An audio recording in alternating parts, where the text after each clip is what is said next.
તો જય રામાવીર મિત્રો, સ્વાગત છે તમારું હિતેશ મિની વર્ગમાં. જો આમ આપણે પગી ગયા છીએ અત્યારે પ્રાણી સંગ્રહાલયમાં. બધા જાનવર જો આ મગર, મતલબ મગર હોય છે. જો પાણી રાખવું પડે, નકર તો પછી રે નહીં. કેટલા માણસ જોવે છે એ બધા બહાર ના હોય ને એ જોતા હોય, કદી જોયા ન હોય. આપણે તો જામીને આટા મારતા હોય કારક નજરે ચડી જાય તળાવ બળાવમાં.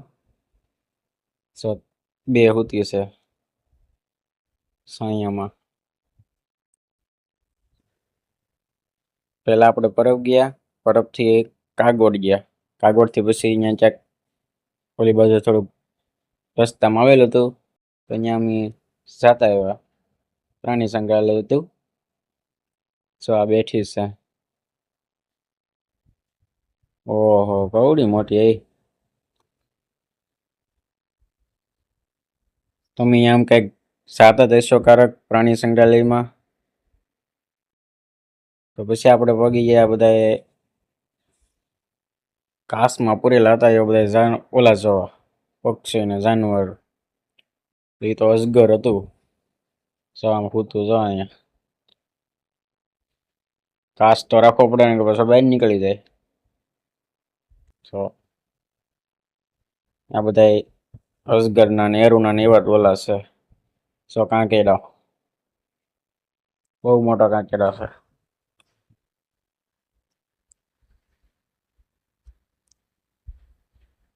કાંઈ ઘટે નહીં આમ તમારે. તો તમે પરબ જાજો. પરબ જાઓ તો થોડાક એનાથી આગળ હાલશો એટલે આવું એક જગ્યાએ આવે છે. ગામનું નામ તો નથી આવડતું. ત્યાં અમે ગયા હતા. 6-7 કાંકેડા હતા અંદર. આમ કઈક આંટા મારે છે. એ છૂટું છે. આમાં તો કઈ દેખાતો ને શું છે. ઝૂમ કર્યો તો ન કઈ દેખાણું. હવે કદાચ ફોટો હોય તો જોવું આપણે. ત્રણ એક જ છે.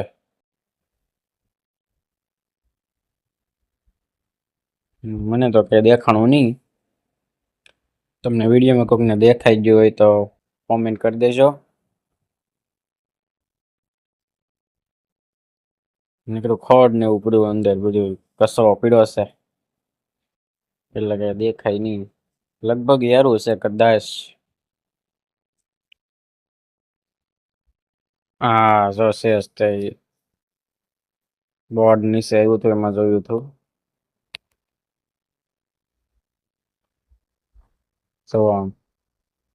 પાણીના કુંડા ભરેલા રહ્યા. પાણી પીવો તો જવે, આપણે જોવે તો એને તો જવે જ ને. આ છે કાચબા. આમ અલગ પ્રકારના કાચબા છે. ભૂરા. આ પાછા બીજા આપડા દેશી કાચબા. અહીંયા બધા હોય ને આટા મારતા હોય એ કાચબા છે. તો આવા જ વિડીયો જોવા માટે ચેનલને સબસ્ક્રાઈબ કરજો, લાઈક કરજો અને શેર કરજો. અને એક વાત ખાસ કોમેન્ટ કરવાનું ભૂલતા નહીં. અને ગુજરાતી તરીકે સપોર્ટ કરજો. જોવામાં હજી તો ખૂટતું જ ને જોવાનું.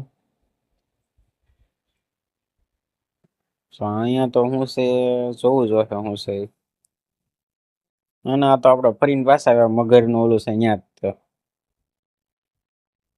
તો મગર ફૂતીથી જ છે.